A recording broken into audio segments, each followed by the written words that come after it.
Oh yeah, they're a good looking card. Hi, I'm Keith McCullough, and welcome back to Hedgeye, where we're going to get into a short. We're going to talk about Tesla. So we're going to talk about why this is a blindingly obvious short, or as Jay will call it, a ludicrously obvious short. There's a lot of different words that you could use L-Y on. Welcome, Jay Van Sciver, who's our industrials analyst. I do think it's fascinating that you are, of course, the industrials analyst who's looking at this as a manufacturer. So thanks for all that you've done on this. You've nailed it. So far, about 20%. It's been down since you came into this. Not every analyst. I think most people that have tried to make calls. Actually, it's bankrupted some hedge funds that have been shorted. They just stayed with it, and then capitulated and covered.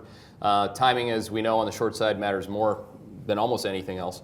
So I want you to hit on the timing, if you will, as you go through it. But maybe just first, like maybe in the 5-minute pitch, let's talk about like how you see Tesla as this ragingly obvious short. Yeah, I mean, I think the thing that people miss about Tesla is it's absolutely a story stock, as our cartoonist, Bob Rich, the second best macro analyst on the street, shows expertly with his cartoon here. You know, that basically, I get so many emails about like Tesla's accounting, Tesla's earnings, and things like that. These people who I meet with longs. I mean, that's my job. They just don't care, right? What do they care about? They care about the story. The phrase they all kind of use is people want these cars, right? So you need to attack the demand side, the competition, the tax credit, things like that. Those affect demand for the cars. Because if people don't want these cars, then the people who actually own this thing, who obviously have never seen a balance sheet or an income statement they didn't love, are finally going to be forced to engage in thesis drift most likely and find a new reason to own it. But some of them probably will maintain their honesty and sell. I mean, we did do some excerpts from a call we did recently in February. Updated a couple slides. We can run through those. Yeah, that'd be helpful. You know, real quick. You know, the point of this slide, it's a very visible 0.3%, is that one thing as a manufacturing analyst, you realize that almost nobody enters capital equipment industries as a competitive entrant. Nobody comes in as like, hey, I'm the new Caterpillar, right? Caterpillar's been around for 100 years. Deere. All these countries are old for reasons because they have an installed base, and it's impossible to come in and compete with that. Distribution, dealer network, brand. Realistically, fourth quarter for Tesla was the worst ever, right? So everyone's been expecting this thing to get better, and in fact, what we just see is it constantly gets worse. We see cash burn also get worse on slide 5. Back in 2016, we saw Tesla telling us their now departed CEFO. They keep going. They go through managements pretty quickly, employees pretty quickly, managers. But they continue to struggle with cash flow. On slide 6, you actually saw a really significant benefit to the fourth quarter, which was that there was a fear that the tax reform bill would remove the tax credit for electric vehicles. All right. So when we actually went out, we called a couple CFOs of different industrial companies, like, are you seeing a pre-buy ahead of tax reform? They're like, no, but I am getting my Tesla delivered before year end. It was the CFO of Terex. Selling aerial work platforms? No, but I'm buying my Tesla before my tax credit expires. And we see that reflected in data. So we do a lot of data collection. It's a priority for our firm. We collect all the Tesla data every day that we can find. Some we don't even have compiled and out there.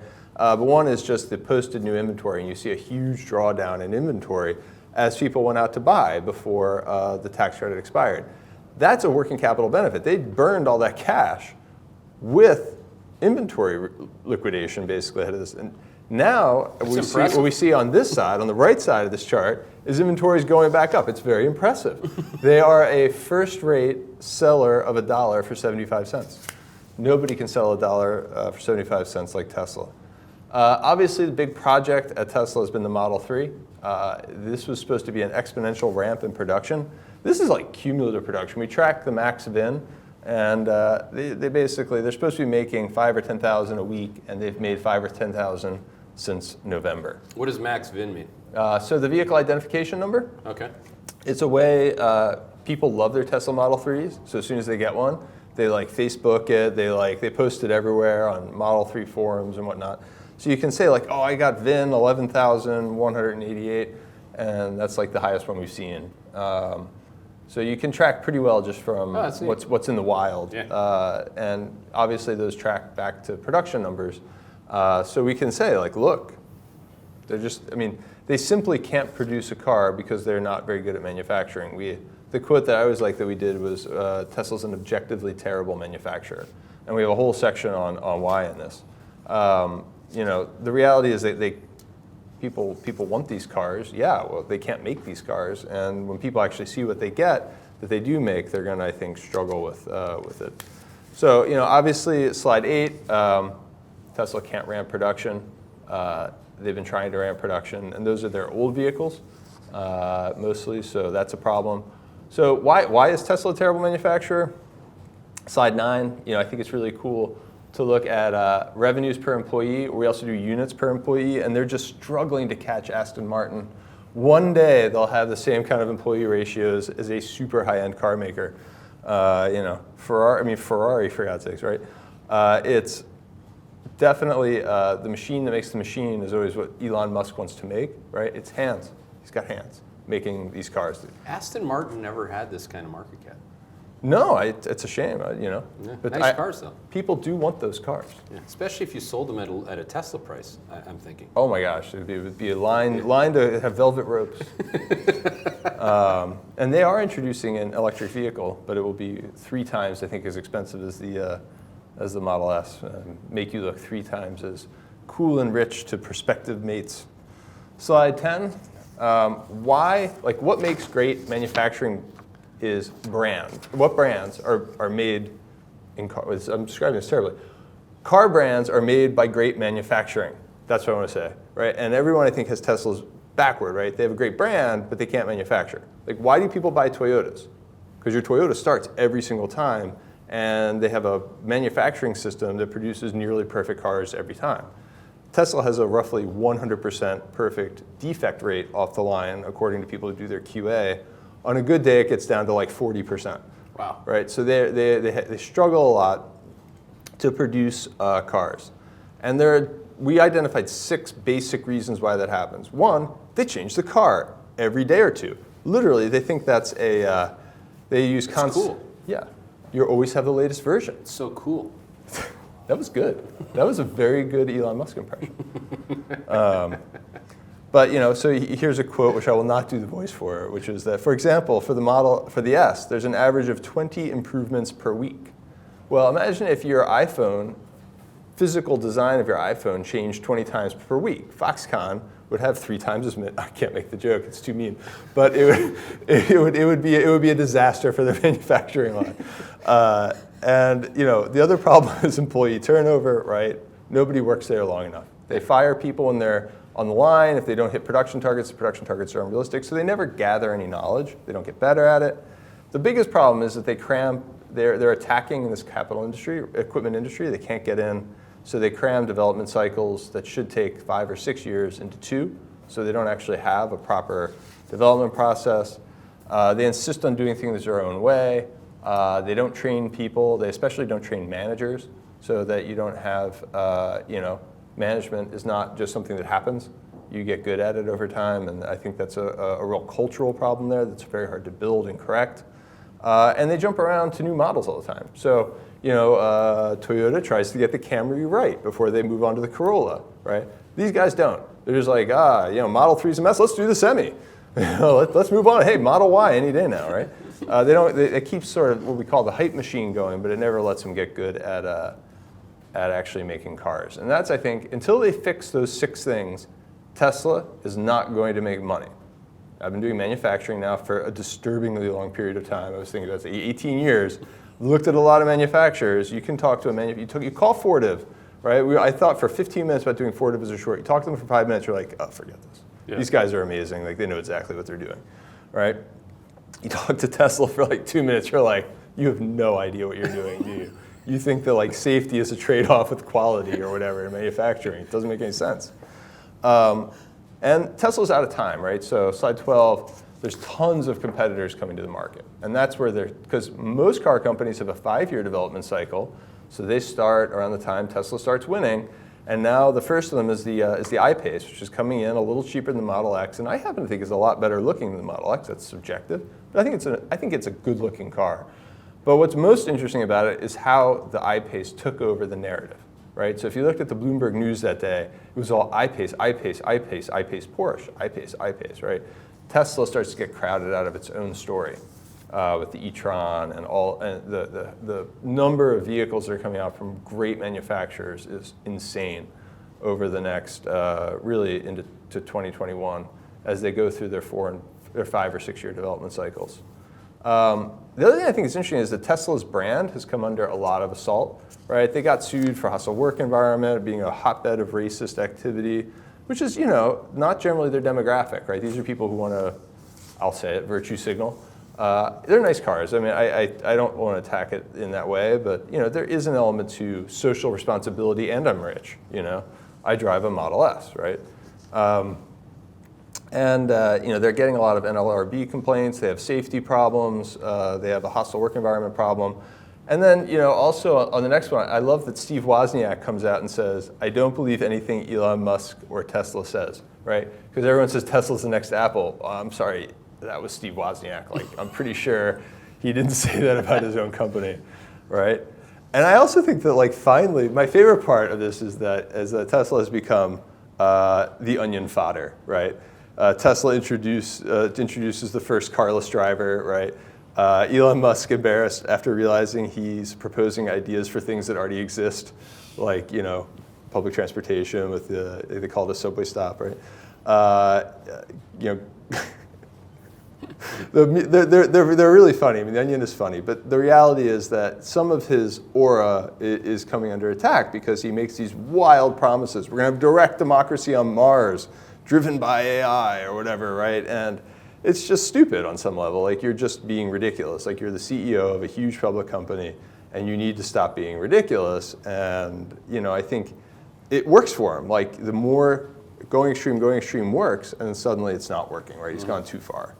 The most important thing happening that's unavoidable is the tax credits go away, right? So this is a market that doesn't exist without subsidy and regulation. No one would voluntarily buy a battery car, but you get $7,500 back. So if you're buying a $50,000 Model 3, $7,500 matters a lot, but it goes away just as competition enters. We called that the first loser disadvantage. And then obviously the valuation is silly. Market cap per vehicle delivered. We don't go through the structural cost disadvantages that Tesla has and stuff like that. But finally, when you consider all of these other manufacturers have lower unit costs, they haven't lost money for a long period of time and ossified a high cost structure, it's a big problem for them. But that's kind of the big things. Like, there's this big air pocket coming after the tax pre-buy. There are real competitors entering just as their tax credit goes away. And the brand is really, I think, starting to deteriorate, particularly as there's been Model 3 quality issues. And as importantly, the narrative, which is driven by the stock price, by my definition, what we call the Hedgeye trend signal broke. So that's why we're doing a call on it now. Oh, that's good. You could literally call the top, so it's down 20% from where you called it, but from where, like today we just put out a real-time alert to sell it again. That's called a short selling signal, making short selling great again. Yeah. I wonder what Elon Musk thinks about that innovative thing that we have, which is betting on companies that are telling you a story that may not be completely true. So again, that's called short selling. We see breakdowns in Tesla now on accelerating volume. Stock's down again today, not surprisingly. But again, this is the kind of stock that, if I just look at it quantitatively, first of all, what was trend is no longer a friend. It's about $325 a share. So that's gone for now. But if you look below, it's like Geronimo down there. It could go to 280 first, then it can go to 200. I really don't know if you're right. If this is not a valuation case that people have for the stock. There's no support other than the stock price.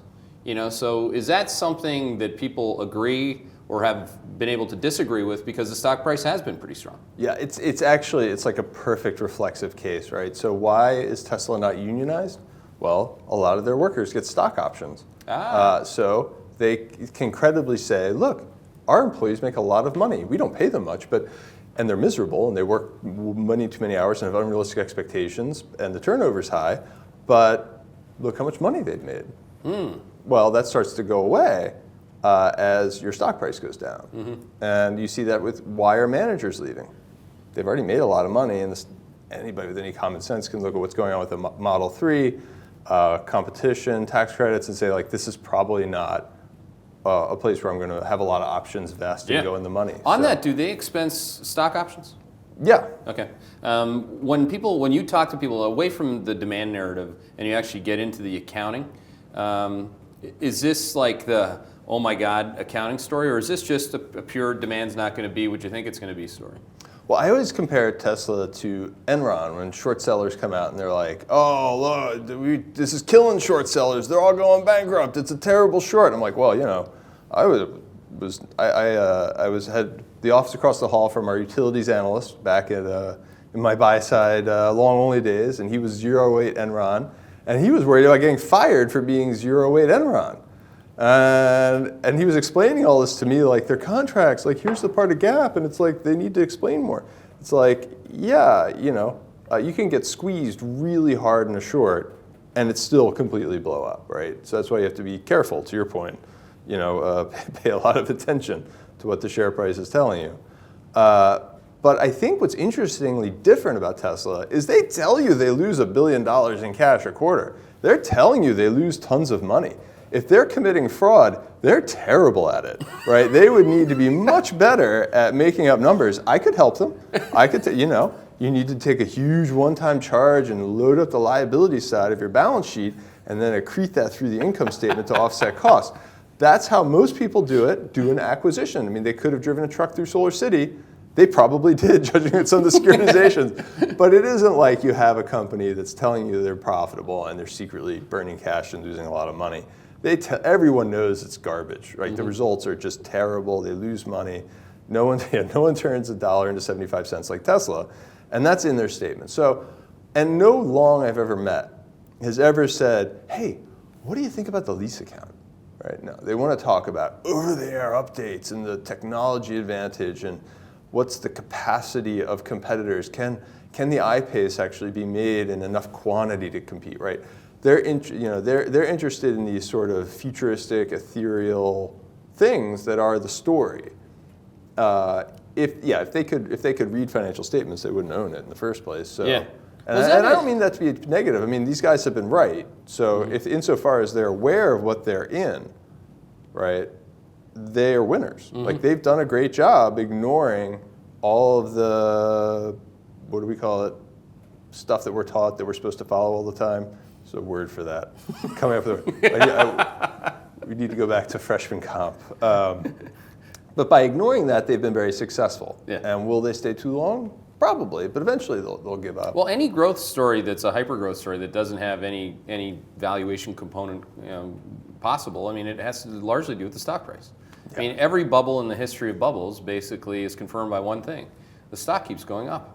Or whatever it is, the price of that thing keeps going up. As soon as it starts to go down, we just saw this in Bitcoin. It's down 60% from where it was, and you don't quite see the same amount of people coming out saying that it can go to 100,000. You know, it's just gone. It's crickets. So, you know, when this is over, it is over, I guess is the point, and that's why I'm so interested in it, because the signal's telling me that you're going to be right on this, and that's quite interesting. Last question before, and please, if you have questions, fire them in the queue. I'll cherry pick the best questions that I think that I can find. There's a lot of questions already, so jump in there with your questions. I would add one thing to the reflexive element. How many people with Tesla stock bought actual Tesla vehicles? Ooh. I won't mention anybody at Hedgeye who did that, who might be in a senior position here. But they're passionate. They're passionate. And that's as a short seller what I want to see. I want to see a committed community of bulls. I want you to be committed. I want you to love that product. I want you to go to bed with that product. In this case, you can't. But I want you to love it. I want you to love it with all of your being. Because there's nothing better as a short seller than to have a non-dispassionate group of shareholders. Me as a short seller, I want to be dispassionate. I want to be data dependent. I want to see the signal. That's what we see. But last question before I take other people's questions. How adept are the institutional investors that you meet with in going through all the components to this story? What is the institutional knowledge base? How would you rate it on an A, B, C scale? And again, Jay's in the offices of major hedge funds, pension funds, mutual funds, obviously. People that own a lot of it. Yeah, no. As a long-time buy-sider, I always find that to be the most interesting part of this job. That I get to go meet with what I perceive at some level as the competition, right? Like these are the people who used to trade on the opposite side of me. So I'm always sort of anxious to hear Because you want to be impressed. There should be an impressive, if you're going to own that much stock, with other people's money, by the way, it's a little easier to do. You should be impressed with what they know. Have you been? A, B, or C? It's a pretty broad spectrum. Okay. I think there are a series of myths, things that are not true about Tesla that persist as ideas in the investment community that like other car companies can't do over-the-air updates. And it's like, well, how do you think your GPS knows where traffic is? You think it just is osmosis? Or like, why do you think the Fiat Chrysler one went badly? Like, you know, so there's just like a lot of things that are not true that persist as stories that interestingly do infect the institutional mindset. On the short side, I think they're just like terrified at this point. So to your point, like everything is pointing down, right? This is the moment. We did it in June and September as DEX because stock was up and everything looks horrible, right?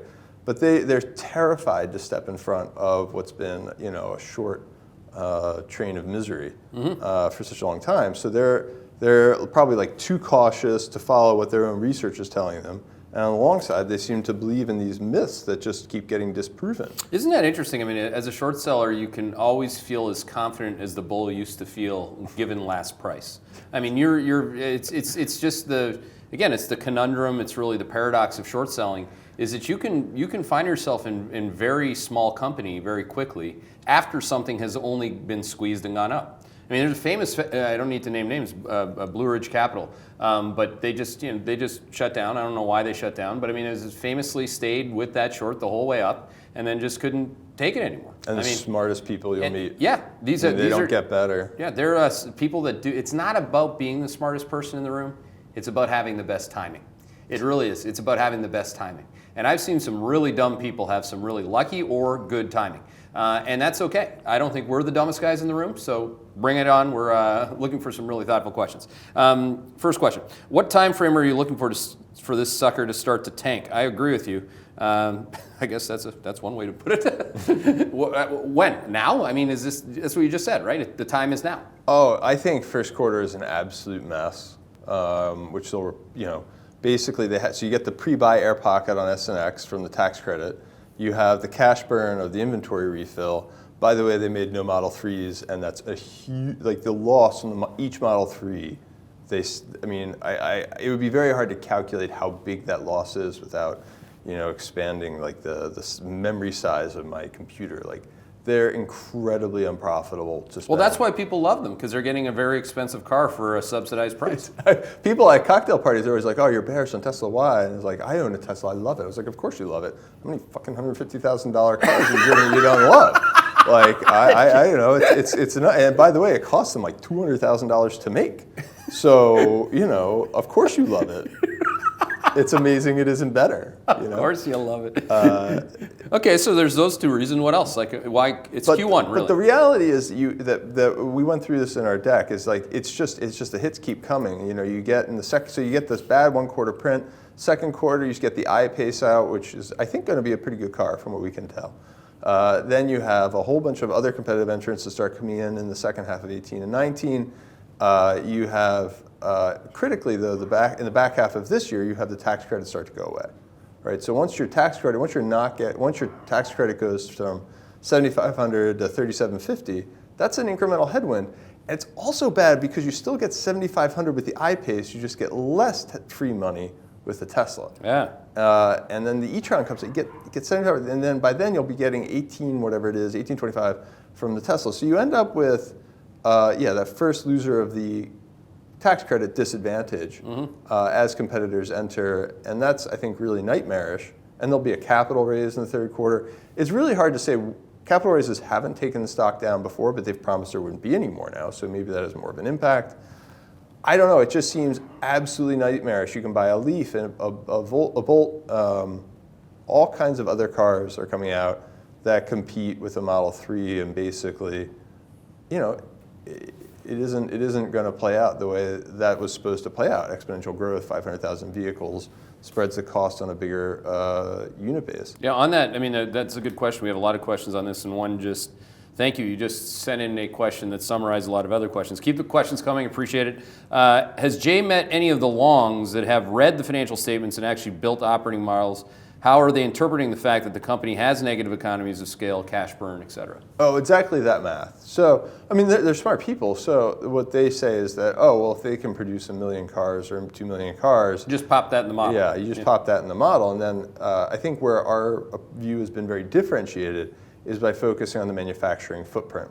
We tweeted out some of Elon's greatest fears to promote this. And one of my greatest fears is parking. It's like, yeah, that's right. You don't have any parking left at Fremont. I mean, I don't know why he doesn't build a parking garage. It's like a real question I have that if I could get at. There are these things. It's called a parking garage. You know. That's not brilliant. To Livermore, right? In So traffic these guys, in San Francisco, it can take any amount of time to get there. But this is one of the, like, if you look at why they need to raise capital, this is one of the many issues that, like, parking, I mean, of all things. I mean, imagine Elon Musk's the thing that finally got him was parking. The guy who wants to fly everywhere, he wants to fly to Mars, got nailed by parking. Just parking. Okay, fitting people in the building. So on this one, could you, Jay, can you address the capital raising issue, please? Have they not raised more equity? What appetite is there for holders for future raises? So they did a securitization of some receivables to raise cash in the first quarter, and that pushes them probably into the third quarter. Although the cash burn in the first half of the year looks really bad. Right, this is Model 3 production as a production bear is much worse. I didn't think they could possibly stumble this badly. Like it's pretty amazing. We did a call on Oshkosh earlier today. They're going to produce more JLTVs as a low rate initial production program than Tesla Model 3s as their exponential growth curve. Those are like military Hummers? Yeah, they're the next gen Hummers, right? So those are pretty sophisticated builds. Yeah, it's ridiculous. So somebody who's actually a manufacturer of automobiles or vehicles can just smoke these guys. Absolutely. I mean, Toyota, but they do is they plan. They spend 5 years planning it, and they don't come out and lose $1 billion a quarter making the car, right? They figure out how to make the car, and then they make it, and then they leave it the way it is for like a year and keep making it that way. Yeah, it's nuts. Hey, by the way, Bulls, I know you're watching this for free. We get a lot of hate mail on Twitter. Show your face. Give me some that I can put to Jay that'll actually, so far, no good. Like we need better questions, okay? I want you to make your case better than the cars are cool, okay? I would also just say the disclaimer to the Bulls that I like Elon Musk personally. I think he's cool. Oh, you're not? If we don't say Elon's cool, I mean, we're not cool, man. I've listened to every call he's ever done. Guy. And I more than once, mostly. I think he's funny. I actually think the flamethrower thing is very funny. Maybe not as funny as some things, but it's funny. And he's very I like clean air too. I'm a big fan. Fire. Elon Musk. I like Elon Musk. I just don't like his Tesla stock. He just doesn't run profitable companies. That's a different problem. How much did it cost to send the Model 3 into orbit, and who is paying for that? That's a great question. I don't know the answer to that, but I spent a lot of time trying to figure out if it was fake by looking at weather on the Earth. And then I was going to check like the weather in Madagascar and be like, oh, this is fake. That was raining in Madagascar that day. And then it turns out I can identify no land masses from space. That was not in my geography. It turns out it's really hard. They all look like splotchy. So who knows? But it was, I think what that represents is peak Tesla. That was like the peak moment. Launching the car. Launching this beautiful car. It's a beautiful, the Roadster, the next Roadster is beautiful. Yeah. With the suit into space with a camera and actually having it go there was pretty amazing. Most of the cost of that stunt is, of course, borne by the taxpayer. I mean, that's a test launch, and it's great. But that's great. I applaud that, but I think it's peak Tesla. Okay, I mean, that's fun. Is he still dating Amber? Moving along. I understand he pines for her, but they are not dating. But I'm also not an expert in that. It's not Oprah. I actually think that Elon Musk just put a question in here. Oh, really? I think he did. Oh, what is it? I don't know if that's him, but it says Elon Musk, Tesla CEO. Bullocks, Jay, you know nothing. You can forget about coming to Mars with me. Yeah, well, I watched Total Recall, and Mars didn't look that attractive. I have to say. I'll just leave it there. It's probably dark and cold and airless, and I don't know. I feel like I'm really well adapted evolutionarily to Earth. I'm not kidding you, unless somebody's kidding, which is totally possible. Bullocks, Jay, you know nothing. You can forget about coming to me with, or you can forget about coming with me to Mars. I don't Elon think Musk. well, maybe Elon Musk. I mean, he tends to watch these things. If I had a guy, doing a short selling call on Hedgeye, I'd watch. Yeah, okay. I'm just well, one of these guys who wants if, to know. I want to know if somebody knows what I don't know. I mean, if Elon Musk is watching, I will say what I would do if you made me a CEO of Tesla. I would say you should immediately buy Rockwell Automation or Siemens Automation business. Buy an automation supplier. I know you can't buy, Chrysler or whatever because they're an ICE engine that would ruin your brand. But buy somebody who's really good at manufacturing. Buy Fortive, right? Like somebody who's really good at, because I think the core problem is making a stable design and repeatedly making it at a low cost and getting more efficient and getting, basically perfect quality out the door. I've talked to a lot of ex-Tesla employees. The tinkering is a big part of the problem. But if you bought like a Rockwell, then you could totally spin a narrative about robots. And robots are cool. Like, they're in all the movies. Cool. That's what he should do. That would the bull case for me for Tesla is they take overvalued equity like AOL did, and they buy something real, like Time Warner, right? I mean, what could Tesla buy? Automation, robotics. See, Elon, I think you should thank us for that. No, That's good I'd advice. be cool if that's good advice. I just he doesn't have to thank me. If you tell me just that send me a flamethrower. If you tell me that we know nothing, I know. Now I officially know that we know something. I know a little something here and there. But nothing? Nothing is an absolute. We don't deal in absolutes in markets. we always hedge. Oh my God. Let's see here. Any take on the acceleration of Model 3 availability in Canada? Seems decidedly bearish for demand. Original timeline was 2018 delivery, now in a few weeks. Well, one of the problems that Tesla has just in general in all markets is that they don't make very many vehicles and their logistics is very lumpy. So we track, for example, like new European Model S's for sale or whatever, right? And it's like, oh, boat arrives, and it goes straight up. So my guess is that one day there'll be an Oshkosh-made truck with cars on it, and it will arrive in Canada, and then there will be more of them. I like that.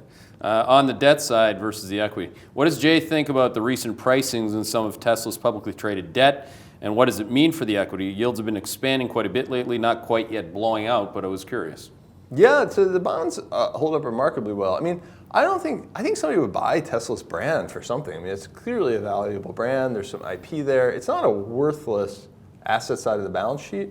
So I don't know whether the debt really goes and trades at 50 cents on the dollar. Although there are a lot of liabilities, there's warranty liabilities. I appreciate the other side of that statement. I'm just not sure the bonds are really like where you'd want to focus your attention. I think there's also not very many of them, and they're not necessarily the world's most liquid indicator of what's going on there.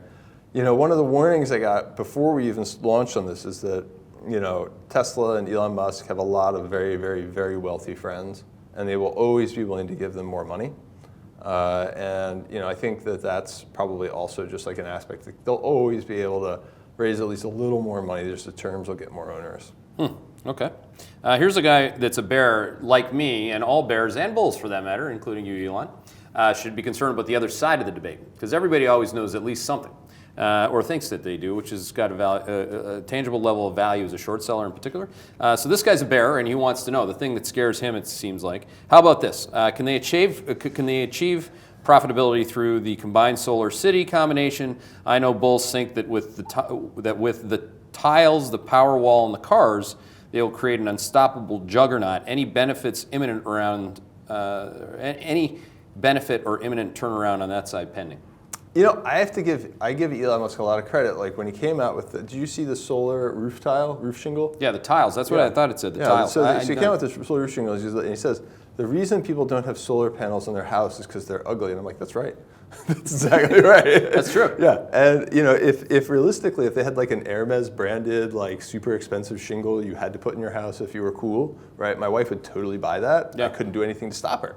And the problem with the shingle is that, as best I can tell, it doesn't really exist in any kind of manufactured form where you can go buy it. I mean, instead of roof shingles? Yeah, like Yeah, no. there's a lot of reasons. If a bird shits on your house, I mean, you're going to. There's a lot of. I mean, my dad and I built houses like growing up. I mean, there's a lot of reasons why you don't use. So in theory, solar tiles as your roof. Well, so they came out and they presented the solar tile that was like bulletproof, easy to clean. Just in case somebody's shooting at you from helicopters yeah, coming definitely. You never know, right? Yeah. It's cool though. It's cool. Yeah, I know. Cool. And it looks good. And they, I think Elon Musk put it on his house and he showed pictures of it, taken with his iPhone. And it looked good. The problem is that it's a promise. It's like the test. It doesn't exist in any scale where it could actually be sold, right, or made profitably. Like it's a theoretical product. Like I can think of lots of theoretical products. They just aren't manufactured. Like the difference between like a lab or a theory or whatever and actually getting something into production at a scale and in a way that actually makes money, that is the leap that the entire side of Solar City has mostly not come through, right? And anybody who wants to put a giant lithium-ion battery in their house, I think should Google lithium-ion battery fire. If you have a separate structure, put that somewhere else. Well, grid. It's a separate technology. I mean, it's not separate technology, but it's an interesting technology. There's a lot of value in that. Yeah. But there's a tremendous amount of market cap in Tesla. Well, I think Solar City. I think very little of Tesla's market cap is Solar City. I think the potential of Solar City is for grid storage, right? So a lot of the power generation infrastructure is aging, and a lot of the reason that we don't replace it is because there's this potential to have batteries, right? So suddenly it's hot, everybody turns on the air conditioner, and a whole bunch of power plants come on because it's like demand production, right? But if you could store energy, you could have less production capacity in total. Yeah. But the problem is that lithium-ion batteries are a terrible solution to that problem. All right, Dexter. Dexter was whining. He was saying, "Why are you guys not answering the Bulls' questions?" Three question marks. He didn't go all caps on me. Why was mine skipped? No, so I looked back. I found your question, Dexter. What I said was, Dexter, I said, please, Bulls, ask me a question that doesn't have to do with it's different this time or how cool the car is. Just ask me something that's unique at least. But I'll ask your question, and unfortunately, it doesn't ask something that's unique. Why is this time different than every other time?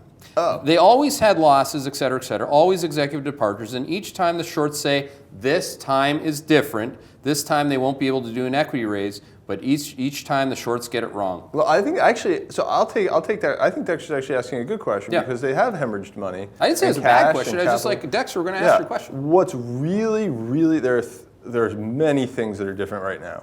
Like one is they're trying to go to mass production, not selling a high-end S or X, right? That they're really bad at, and they've bet their life on it.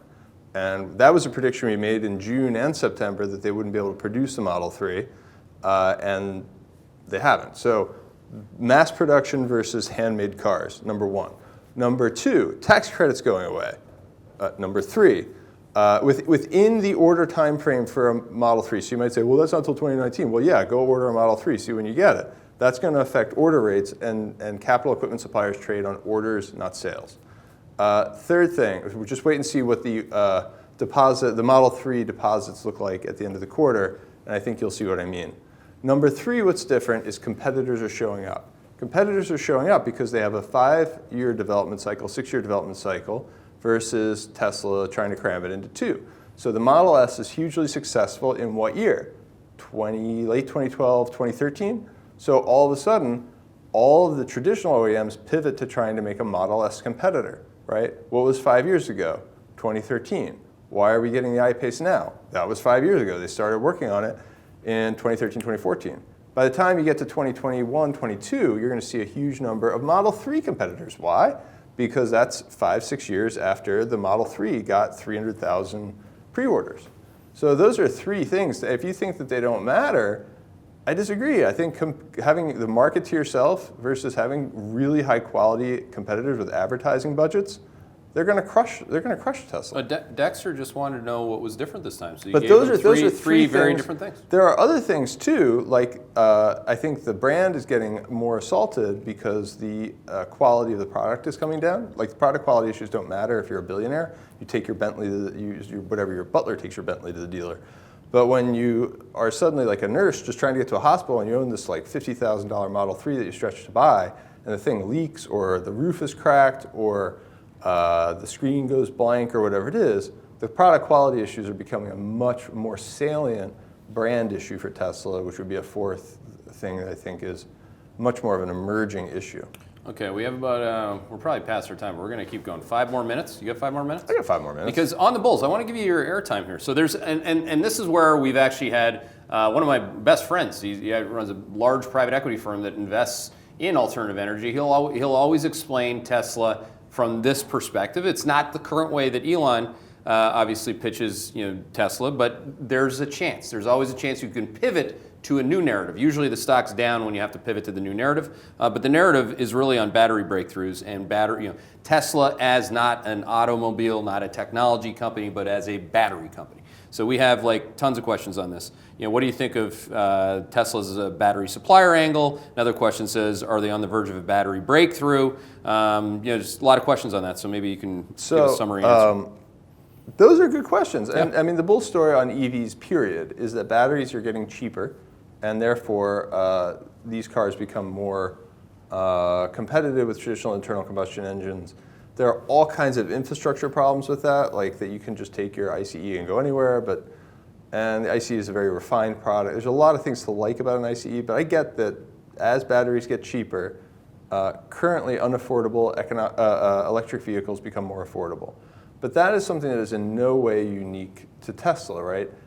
It's not like the I-Pace can't contract to buy batteries. And then you get into discussion that there's not going to be enough battery supply for all of these EVs. And realistically, there's not going to be enough cobalt or lithium or any of these other things to make all these batteries too. We're going to have to build out an infrastructure to supply it, which means that prices will remain high and supply will remain constrained for some prolonged period of time.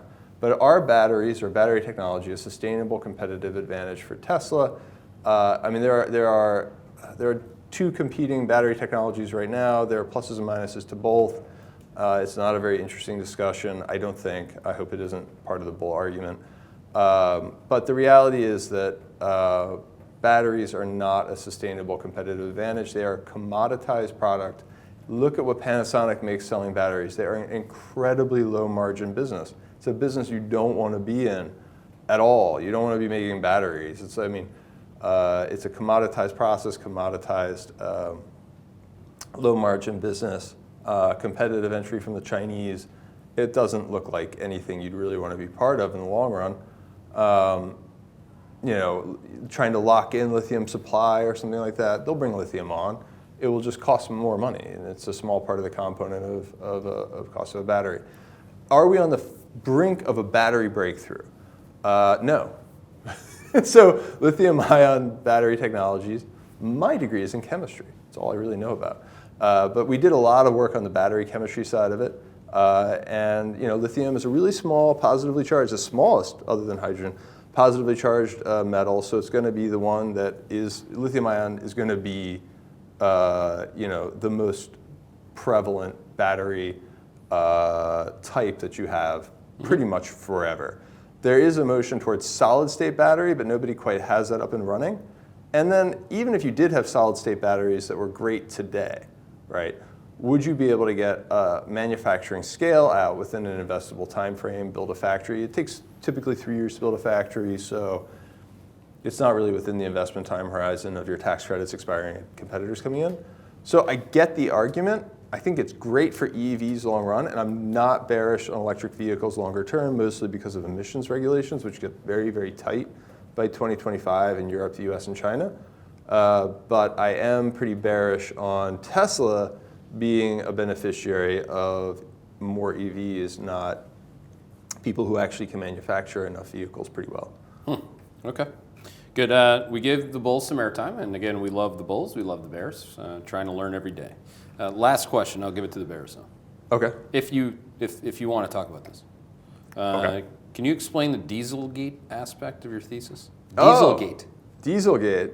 Is that? Oh right? my God! And I'm a person who knows about this too. I watched the Dirty Money testimony on Netflix on Dieselgate. It is amazing. If you haven't watched it, it is like World Criminal Court level crap. It was terrible. I mean, and I knew the facts surrounding the case, but to actually watch the testimony, to watch them lie and stuff is pretty spectacular.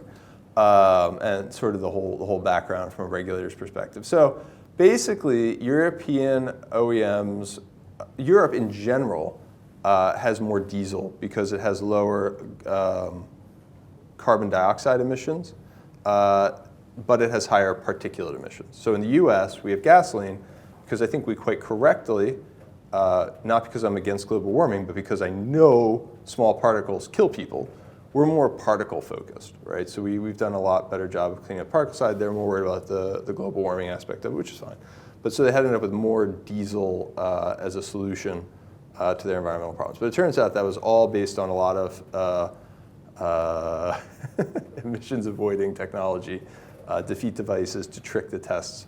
And as a result, diesel is not a viable way forward for the European OEMs, right? So all these OEMs are planning out their emissions compliance with diesel involved, right? Now they take diesel out, and there's this gaping hole. And in Europe, it's seen as having killed people because it did. Let's be honest, like dirty cars kill people. They kill like old people with heart disease, kids, asthma. Like it's pretty bad. I like clean air, right? And the problem is that now these huge companies like Audi, VW, and BMW have to go through Daimler and plug this hole that used to be filled with diesel. And now, what's the only thing that can actually get them to their emissions? Because the fines are very onerous, and they just can't be seen as killing people. They can't pay the fines and just keep making Model S, S550s. So they're going to build compliance cars, and they're going to be electric, and they're going to try and make them as best as they can. They have a history of doing this. You ever seen those little smart cars, the little guys? Those are just compliance cars in Europe, right? Every time they sell one of those, they can sell an S550 to an oligarch, and they meet their emissions, and it all balances out. I think the thing it really exposed was how fractious the EU is in terms of Germany's not going to tell VW that it can't do that, right? Because they have a plant here, and we all know Renault what they do with their cars, right? So a lot of the enforcement is local, and it was super biased. But the consequence is that there will, with certainty, be a lot of EVs coming to the market because they have to fill the diesel gap in their emissions. And when you look at the numbers, like something like in the US, even 4% of cars made last year meet 2025 emissions. It's tough. Now, maybe Trump rolls those back or something like that, but it's certainly going to be in China. It's the #1 political issue, air quality. So you're going to see a lot more EVs in the next, really between next 7 years, which really, I've started to rethink time a little bit as I get older. 7 years is like now, like that's pretty soon. 2020, you have a big step up in emissions in 2025. 2022, and 2025. So Dieselgate is a big driver of competitive entry. Another aspect, VW got, as part of their huge settlement in the US, they're required to spend, I think, it's billions of dollars building an EV charging infrastructure in the US. So Tesla's, supercharger stations are legally going to be facing competition because that's part of the settlement. They have to go and build it. Now, it's over a fairly long period of time. It's like 5 years or something. But if they find that there's demand for these products, they're going to just crank them out. They know how to do that. I believe that. All right, last question. Would you please outline the worst case scenario for this stock? It's funny, like I usually lie, for a short, I play out like the best case, like Tesla issues stock to buy Rockwell. Like thinking of the worst case is probably Elon Musk leaves because he recognizes that it's a little bit hopeless. and he wants to go focus on something else. He's made his money. So he steps back and is a non-executive chairman or something like that of Tesla. And then a lot of the mystique comes away, because if we're right that tax credit expirations, competitive entry, things like that, take Tesla out, and he doesn't have a bailout thing like he did for Solar City, it makes him look pretty bad. So, and if he runs away, which is actually the smart and sensible thing to do, given what we see in the margins and what's going on with production. And culturally, I think it'd be great if he stopped tinkering with the cars. Every 20 changes a week. Culturally, it'd be great. Get professional management. Just bring in professional management. But I think in the short term, Then they get an OEM multiple. yeah, that would be short run. And a multiple of what is sort of my question. I'm trying to do, like, multiple sales? Oh, details. Yeah. Don't you love the cars? Yeah, the cars are You beautiful. love the cars. All right. But that would be, That'd be a disaster. I think in the long run that might actually work out better, but in the short run that would be pretty disastrous. Great. Well, thanks for your time. Most importantly, your time and your questions, and thanks to Jay for unbelievable research. I know that, the feedback we're getting here, even Dexter even said thank you. You're welcome. But again, we'll see you again at Hedgeye. You can find Jay, by the way. We'll show you his Twitter handle. He's out there on Twitter, not every day, but when he needs to be. Thanks a lot.